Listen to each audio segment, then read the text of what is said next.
अब्बू जान गुड़िया लाएंगे। हम खैमा बस्ती में खैमा नंबर 14 की तरफ बढ़ने लगे ताकि जलजला से बच जाने वाली गवर्नमेंट हाई स्कूल चहला बांदी मुजफ्फराबाद की तालबा 11 साल वसीम अख्तर से इसकी अलमनाक कहानी सुन सके। हमें बताया गया कि बच्ची से इसके वालिद के मुतालिक ज्यादा ना पूछिए क्योंकि इसका बाप फौत हो चुका है। हमने इसे नहीं बताया और वो ये समझ रही है कि इसका बाप जिंदा है और किसी भी वक्त खैमा में इसके पास पहुंच जाएगा। हम खैमा में दाखिल हुए तो भोली वाली वसीम अख्तर अपने 12 साल भाई सदीम मलिक के साथ खैमा में मुस्तकबिल के सपनों में खोई और सोचों में गुम बैठी थी। हमने इसे जलजला की बना पर बीतने वाली विपदा के मुतालिक पूछा तो वो कहने लगी, मैं क्लास में डेस्क पर बैठी थी, दूसरा पीरियड शुरू होने वाला था। अचानक मेरा डेस्क और कुर्सी जोर से हिले और मैं जमीन पर गिरते गिरते बची। अभी संभली भी ना थी कि दोबारा जोरदार झटका लगा। अस्तानिया उठकर कमरे से बाहर भागी और भागते भागते चिल्लाई, भागो बच्चों भागो, जलजला आ गया है। और यूं चीखती हुई कमरे से बाहर निकल गई। इनके पीछे ही तालबात में भाग उठी। मैं तेजी से डेस्क से उठी। इसी लम्हे जमीन जोर से हिली और मैं जमीन पर गिर गई। जमीन मुसलसल कांप रही थी, जमीन पर पाँव नहीं टिक रहे थे।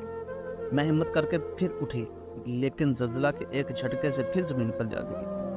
कमरे में रह जाने वाली दूसरी तालबात के साथ भी ऐसा ही हो रहा था। एक हलचल मची हुई थी। हर किसी को ये फिक्र लगी थी कि बस मैं बच जाऊं। नाकाम होकर कमरे में रह जाने वाली लड़कियां खौफ से चीखने, चिल्लाने और रोने लगी। अल्लाह की मदद के लिए पुकारने लगी। मैंने बुलंद आवाज में कहा, बहनों शायद आखिरी वक्त आन पहुंचा है, लिहाजा कलमा पढ़ो। सब कलमा पढ़ने लगी, लेकिन साथ ही चीखें मारने लगी। कोई भी हमारी मदद को ना आ रहा था। सब हमारे से बाहर जा चुके थे। हम सब लड़कियां डेस्कों से उठकर जमीन पर बैठ गई थी और आपस में एक दूसरे के हाथ पकड़ लिए। अचानक एक जोरदार धमाके से कमरे की छत हमारे ऊपर आन गिरी। छत सीधी डेस्कों पर टिक गई, जबकि चंद इंच नीचे हम दबकी हुई थी। लैंटर्न में लगा सरिया सरों पर तो ना लगा, तो बत्ता मेरे बाजू से आ टकराया और तकलीफ से मेरी जान ही निकल गई। गिरने वाली छत के लैंटर के कुछ बड़े टुकड़े होकर बाज तालबात के सरों पर लगे और वो वहीं गिर गईं। ये देखकर लड़कियां ऊंची आवाज से चीखने लगीं।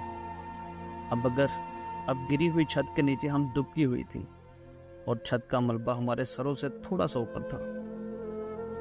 मैंने चीखने वाली लड़कियों से कहा, बहनों सब्र करो, हौसला रखो, अल्लाह जरूर अपना फजल करेगा। इसी दौरान हमने देखा कि जलजला की वजह से क्लासरूम की दीवारों में एक शिकाफ पड़ चुका था, लेकिन इससे आसानी से गुजरकर बाहर निकलना मुमकिन ना था। हमने सोचा कि हम भी यहाँ दबकी हुई घुट कर मर जाएंगे।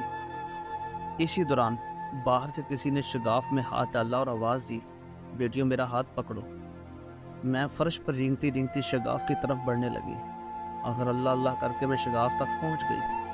मैंने शिगाफ के अंदर नजर आने वाला हाथ पकड़ा। बाहर मौजूद आदमी बड़ी एहतियात से घसीट कर मुझे बाहर निकालने में कामयाब हो गए।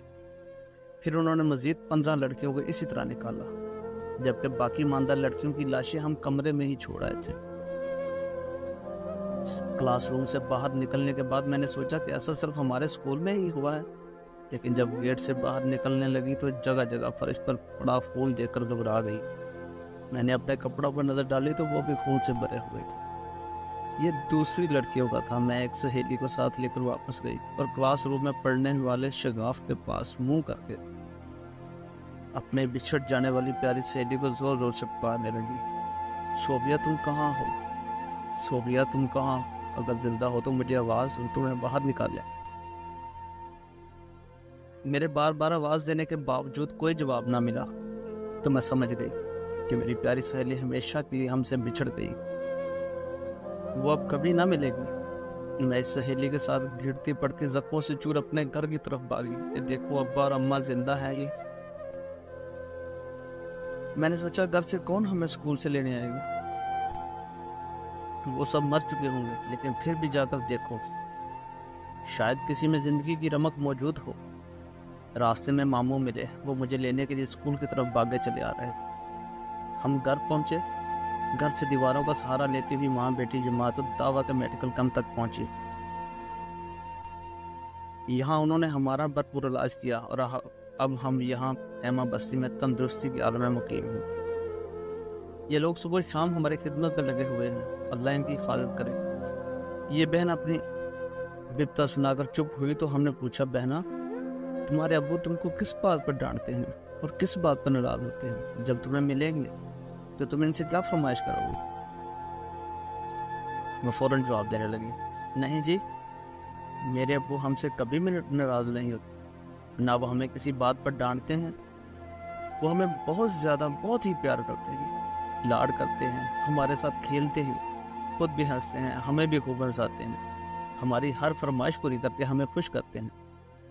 مجھے شروع سے گڑیاں جمع کرنے کا شوق ہے، میں ابو سے ہمیشہ نئی گڑیا کی فرمائش کرتی ہوں، وہ مجھے لا دیتے ہیں۔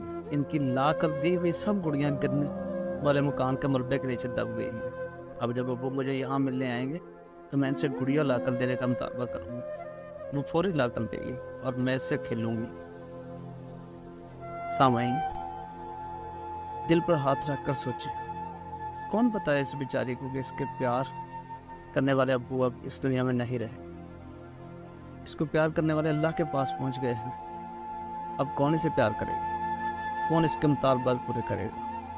کون اس کو ہنسائے گا اور کون اس کے سر پر ہاتھ رکھے گا؟ ہم نے اس کو بتانا مناسب نہ سمجھا کہ اس کا لاڈو پیار کرنے والا ابو اس سے ہمیشہ کے لیے بچھڑ چکا ہے۔ اس بہنا کے پاس اس کے حافظ قرآن کزن بیٹھے تھے۔ میں نے اور بھائی شبیر احمد سلفی نے اس سے وعدہ کرتے ہوئے کہا، بہنا تم فارغ وقت میں اپنی اس بہن کو آیات قرآنی حفظ کروانا شروع کر دو، ہم تمہارے لیے اہل پاکستان کو کہیں گے، وہ تمہیں اس کے بدلے میں ایک خوبصورت تحفہ یا نام بھیجیں گے۔ ہم نے ایک ہفتہ بعد اس بہن کے پاس دوبارہ جانا ہے، دیکھتے ہیں کون اہل دل اس بہن کے لیے بہترین تحفہ بھجواتا ہے۔ وہ بہن قرآن یاد کر رہی ہے، ہم نے اس یتیم کو قرآن یاد کرنے کے سلے میں بہترین حوصلہ افزائی کرنی ہے۔ دیکھیے کون سا